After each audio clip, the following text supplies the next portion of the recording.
Welcome back to Catholic Reboot. Today is the feast day of St. Stanislaus.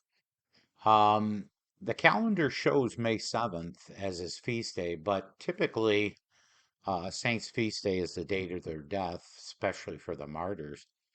And St. Stanislaus died on May 11th, but my calendar is showing May 7th. Okay, in any event, what a great saint.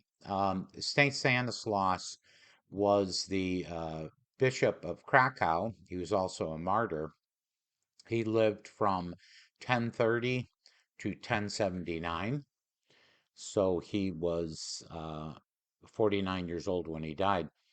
I just want to let you know I'm going to try to make this quick because I got a very long video after this, and it's actually about the restoration of Saint Stanislaus Church in Milwaukee, and it's really an excellent video. It reminds me of what we went through in restoring St. James. But if you ever want to know the strength of the traditional Catholic Church and how it is coming back, watch that video. Because many from the Novus Order want you to think that it's old and nobody wants it. It's actually very, very much the opposite. Okay. Any event, so Saint Stanislaus was born in somewhat of an answer to his parents' prayers because they were elderly, and out of gratitude, they educated him to become a priest. So when his parents died, he sold all their properties, and they were very wealthy, and he gave the money to the poor. Um, when he was ordained a priest, he soon thereafter he became a canon of the Krakow Cathedral. Now, a canon is kind of an old term for a priest or cleric living in a clerical house. Now, it was necessary to have a form of recourse to the Pope to accept the see, or what we'd call the see, the actual territory of the parish or region, uh, and Krakow had become vacant. So Saint Stanislaus wore a hair shirt, which he wore until he died, and he had a list drawn up of every poor person in the city, and gave orders to his servants never to refuse anything to anyone. Right now, the king of Poland at that time was King Boleslaus II, and originally he was a very good king. Um, then he became very arrogant due to a long series of victories and successes as king. And so he fell into a kind of a life of lust and cruelty. And this outraged the people of the kingdom, especially in Poland. Um, he had done the unthinkable act of taking the wife of one of the nobles or stealing her, right? So, against the public scandal, uh, St. Stanislaus was the only one that said anything, and he basically rebuked the king for his crime against God and his subjects and threatened to excommunicate the king. So King Boleslaus um, thought the best way was to ruin St. Stanislaus's reputation as a good bishop. So he went to the nephews of a man named Paul, who had just died, to have them swear that their uncle never was paid in full for the land that the bishop bought for the church. So St. Stanislaus was brought before the king's tribunal, and unless he could guarantee to bring the dead man back to witness in his favor that he actually did pay him, he was going to be sentenced. So on the third day of the trial, after praying quite a bit, He raised the dead man to life and led him from his grave before the king, where the dead man Paul testified that the bishop had reimbursed him fully, and that there was nothing improper about the sale. St. Stanislaus then took the dead man Paul back to his grave, where he laid back down and went back into a death state. And it was witnessed by many of the people. So King Bolognese was so upset that he basically continued to do all these scandalous things in excess in his kingdom. And once again, St. Stanislaus, as the bishop, pronounced the sentence of excommunication on him. So the king, in defiance, on May 8th of 1079, went to a chapel where St. Stanislaus was saying Mass and ordered 3 of his soldiers to go in and execute the bishop. And they each came out saying that they couldn't do it because they saw this light coming in from heaven and it scared them. So the king went in himself and killed St. Stanislaus as he was celebrating the Mass, or the Holy Sacrifice of the Mass. So the Pope, finding out about this, placed the entire Kingdom of Poland under what they call an interdict, which is to shut them down. And he excommunicated the king and declared his royalty null and void. So King Bolanos repented and then took refuge in another country for quite a while. Then he dressed himself as a pilgrim and went to Rome. But on the way to Rome, he knocked on a monastery door and asked if he could stay. And he spent 7 years there as a Benedictine lay brother, providing what they call humble services as a monk. On his deathbed, he identified himself as the king, and he took out his royal ring to prove it. And then they had said that he had spent hours praying before the statue of the Blessed Mother in the chapel. And so there was this grace of conversion at the end of his life. So he basically had a happy death. And his body remains at the church of the same monastery of Osijek, and I'll put that name up. St. Stanislaus was later canonized by Pope Innocent IV in 1253. So a great saint, once again, another martyr for the faith, stood up when no one would stand up. But as I said, this next video shows you the great faith of the traditional Catholics today and how they want to bring back that solid traditional faith to their children and grandchildren. So I hope you enjoy it. Thank you very much.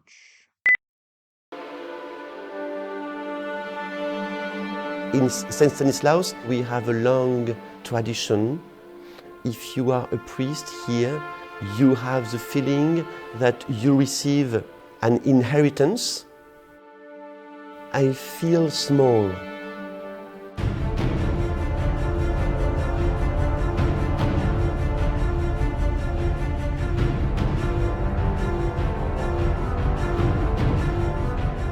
When you see this church, you feel each brick, each piece of marble, each element of the church is filled with prayer and faith.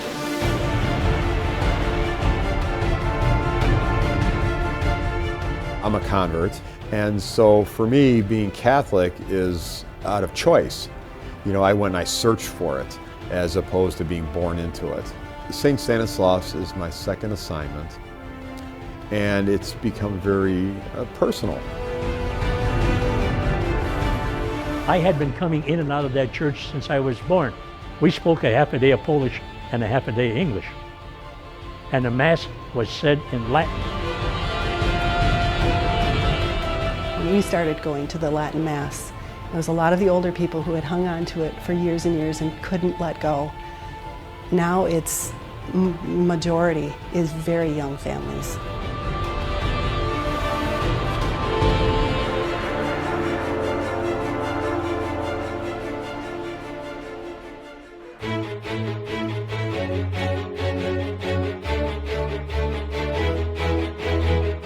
Most of the residents of modern-day Milwaukee have never heard of Jones Island.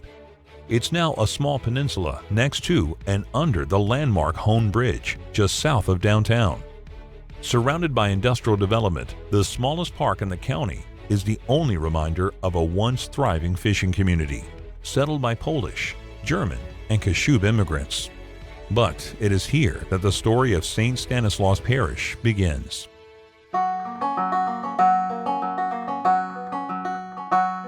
The Kashubish people themselves came from the old country. My grandparents, of both sides, from my mother and from my dad, were both Kashubs. They probably came here about 1870, but Kashubs from Jones Island wanted a parish of their own. The Kashubs and Poles had a great deal in common. They came from a seafaring Baltic region and had a similar language and customs. But what made them one was their shared Catholic faith. The actual parish was founded in 1866. The original church was a old Lutheran church that they had purchased, and that was located at 5th and Mineral. Since it was the first Polish Catholic church in America, they dedicated it to the patron saint of Poland, St. Stanislaus. And as they busted at their seams, they felt the need that they had to build their own church. So the property was purchased at historic Mitchell and 5th Street. Plans for a $40,000 edifice must have seemed daunting to fishermen making only 67 cents a day. There wasn't a heck of a lot of money to be had at that time. The Kashubish people that belonged to St. Stanislaus Parish, the majority of them were seafaring people. They had their own tugs, they had their own fisheries, stuff like this. He supported the family at that time and the support of the church. They paid for it with their sweat and blood. A cobbler named Anthony Kachanik kicked off the fundraising by selling his gold watch for $225. A loan with immigrant homes offered as collateral secured the rest. The Polish immigrant who built this church didn't have big means. They were not very wealthy, but their wealth was their faith and their confidence in the providence of God. The magnificent building we have today was completed in 1872.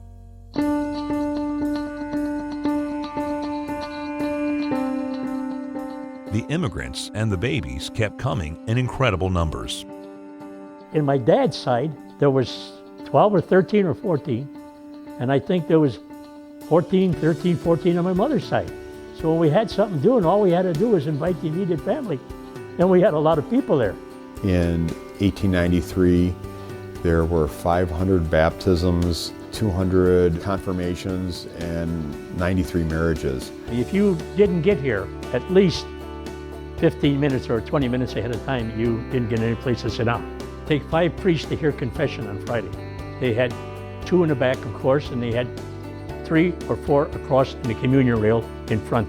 So we think about the original founders, families that gave so much, but it wasn't just them, it's all through the years that we've seen that dedication. The school was built in the Depression. I don't know how they did that. The schools established at St. Stan's were considered some of the best in the state. I went to St. Stan's. I went to school with nuns.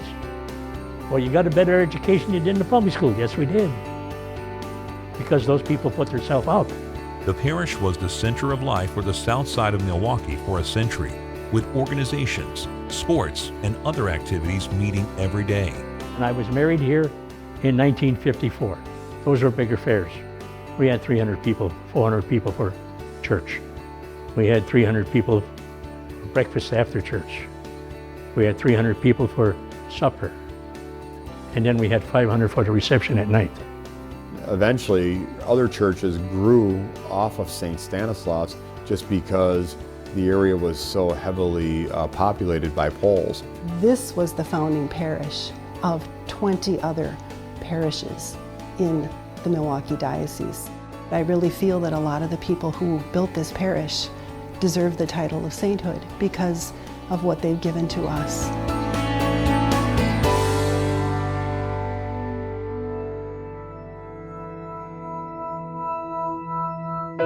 The 1960s brought changes in the Catholic Church. The church was changing. There were things that were being done that weren't done before. It's what a certain group of people think is right is not necessarily right 30 years later, 40 years later. This prestigious Polish parish was on the wane. It was a time of decline. Besides, all the changes that were occurring in society in the 60s, the church too was also going through change. The demographics of the neighborhood of south side of Milwaukee were also changing, and the installation of the expressway out in front of the church all had a major impact on St. Stanislaus, and unfortunately it caused a decline in the membership of St. Stan's. To make the building more maintenance-free and to accommodate the new thinking of the era, traditional Catholic imagery was de-emphasized. Everything was painted one color beige. The original stained glass windows, instead of taking them out and restoring them, they just replaced them. Most of them were all destroyed, unfortunately, in the removal process. There were, women from the Polish community outside, saying their rosary and weeping over the destruction of something so beautiful. A fire that started near the Sacred Heart altar slowed, but did not stop, the process of modernizing the church. It went from 600 families, down to 40, 30, 40, and then some more. By the 1980s, there were so few families coming to Mass that both the grade school and high school were closed. The diocese considered shuttering St. Stan's altogether. It was hit and run there for a long time with the church going to stay in existence.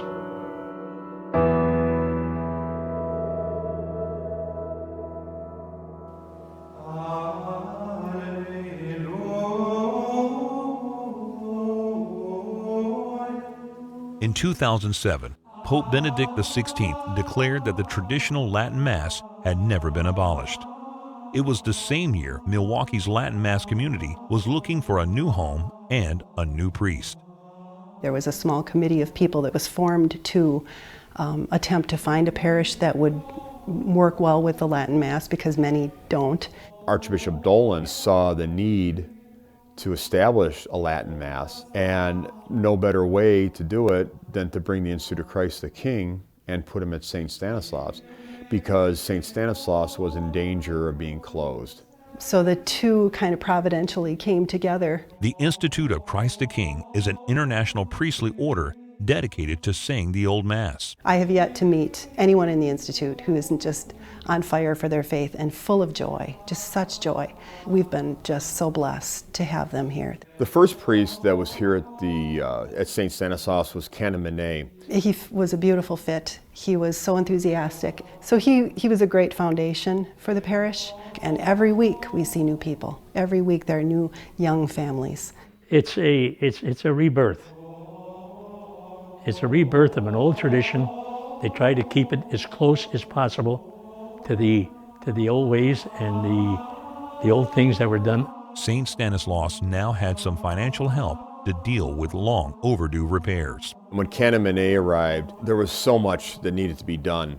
And one of the first things that he did was to just improve the condition of the rectory. It was slowly deteriorating.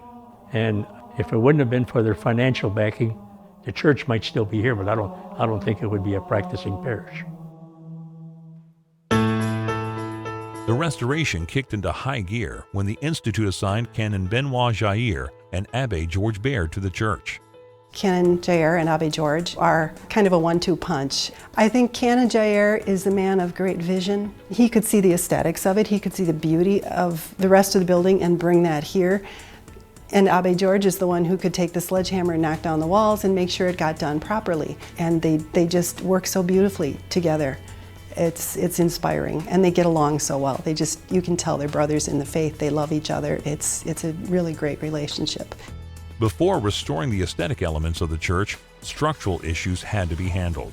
I would say that the first step was things which are unfortunately expensive but not very visible, like repairs on the roof, heating, air conditioning, electricity.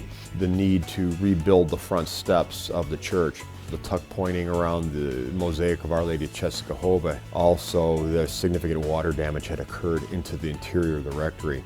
After we addressed the significant concerns as far as the mechanical and the structural needs of the church, then we actually started doing some beautification of the interior of the church. We started with the narthex of the church, so we wanted to get an immediate impact and improve the quality of the appearance at the entrance to the church.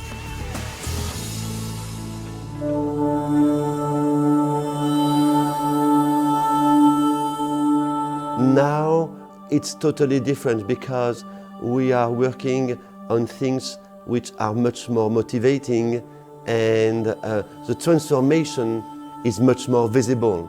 So parishioners are very enthusiastic and they are a little bit thrilled. We had to remove all the carpeting. It was kind of like a purple colored carpeting that went throughout the entire church. And that was put in the 1960s. We have chosen to put porcelain tiles because it's not too heavy. And also because this color imitates the color of stone. The porcelain tile also improved the acoustics of the church. We were blessed that we had a really good architect who studied in Italy, and the pattern that he designed, it's very beautiful in the sense that it all ties together into the actual nave of the church. There's a beautiful fleur-de-lis pattern. First of all, the fleur-de-lis are not my idea. They are the idea of the architect. He brought this idea, and because I am French, it was impossible to say no.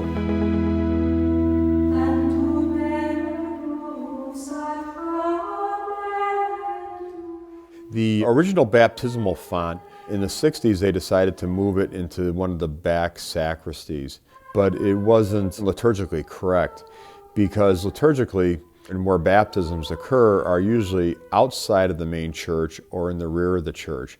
And then as you're baptized, you're brought into the church in the welcoming. So that's why we decided to move the baptismal font to the back of the church. After the font had been moved from the sacristy, the work continued there. Yes, I remember we were working in the sacristy because Abbe George told me, now we have to prepare the floor, and suddenly I heard his loud voice calling me, and I told him, did you find a treasure? He said, yes, there is a treasure underneath the step. The original intricate parquet floors were well preserved after a half-century under boards and carpet. The sacristy was revitalized, but the biggest task yet was just getting underway right across the threshold.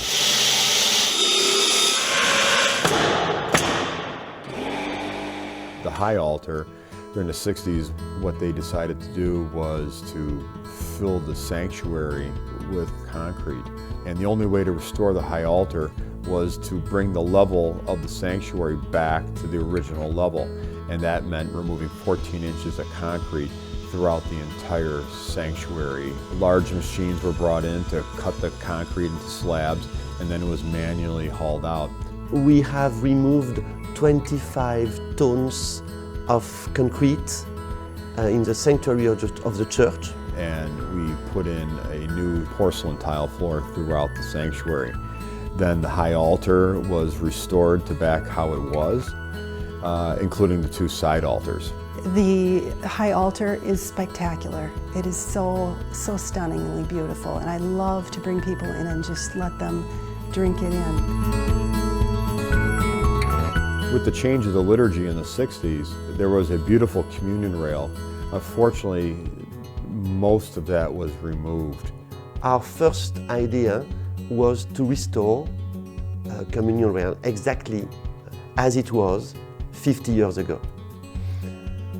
But our means are small. The original discussion was this will be wood, it will be made to look like marble. We cannot afford marble, it would just be prohibitive. Then Canon Jair, in one of his adventures in France or in Italy, discovered this could be done, and we were overjoyed. The marble is white Carrara marble with green onyx columns, and the green onyx comes from Pakistan and was manufactured in Italy and crated and sent on a boat, and it was delivered here to Milwaukee. Like, you know, when we were child, we had you remember, Lego. So the communion rail was assembled here like a Lego game. So it's nice to have it again after 50 years of a too long absence. It's just beautiful, and to know God designed that in the earth, and we can use it to give Him glory.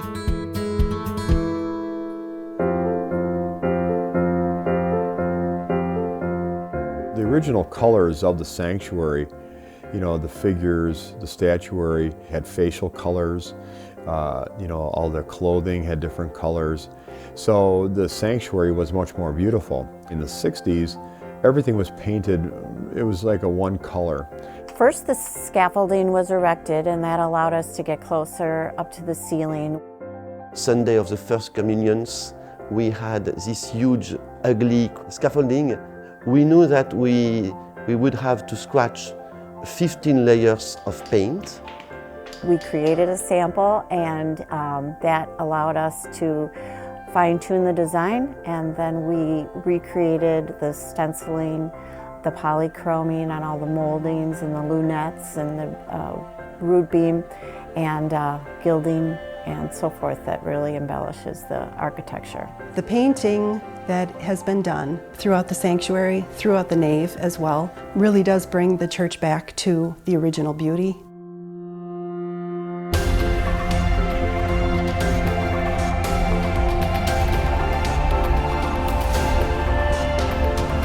In the sanctuary, probably the most prominent, you know, statues that you see is there's the large beam that goes from one side of the sanctuary to the other. And the story behind that was that in 1893 there was a large storm on Lake Michigan. Snow was, ice was on the lake, and the wind shifted around, and it blew the ice around the tugs. It would have crushed the tugs, because they were all wooden hulls at that time. And they all prayed to God, and miracle, miraculous, whatever you want to call it, the wind shifted around and blew the ice away from the impact tugs. So in appreciation for what God helped them, they in turn put the crucifix across above the altar from the people of Jones Island. The rood beam of a sailing vessel was placed connecting the two walls of the sanctuary together. On that beam, there's the four symbols of the four evangelists, Matthew, Mark, Luke, and John. Also, there's a statue of the Blessed Mother and also of St. John. So all those statues, including the crucifix, was all repainted.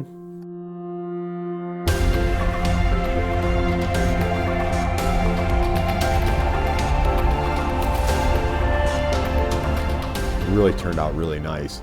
It went from just a one-color beige to now this vibrant, you know, it jumps out at you now. And so it was really a beautiful improvement to the sanctuary. It was all painted how it was back in 1872, working off of old photographs.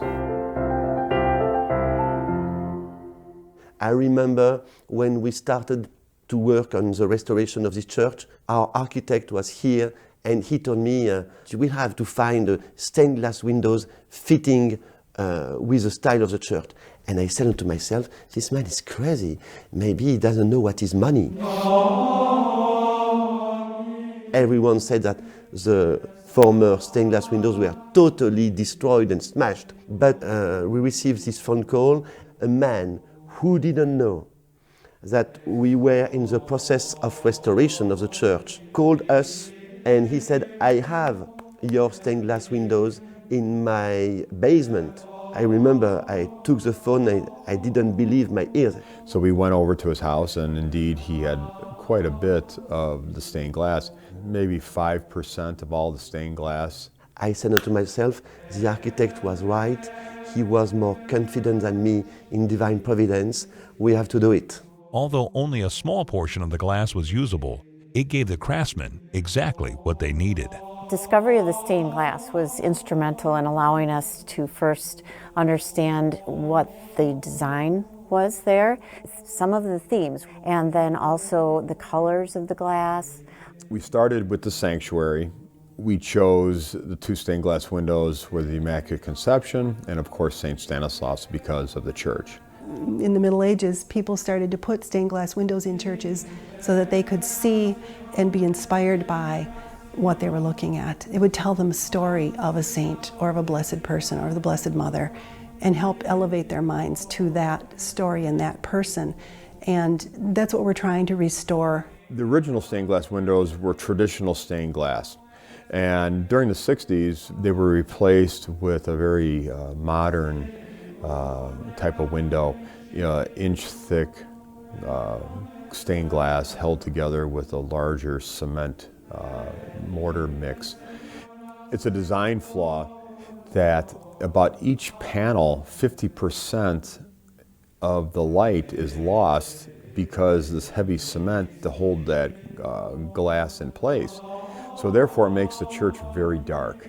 But by putting in the typical traditional type of stained glass, it already has made the church much more brighter, especially in the sanctuary. It's very visible. We're developing a plan for the long-term replacement of all the stained glass in the church. The windows are very large and of course they're very costly, but with time and with dedication, it's nothing that's out of our reach.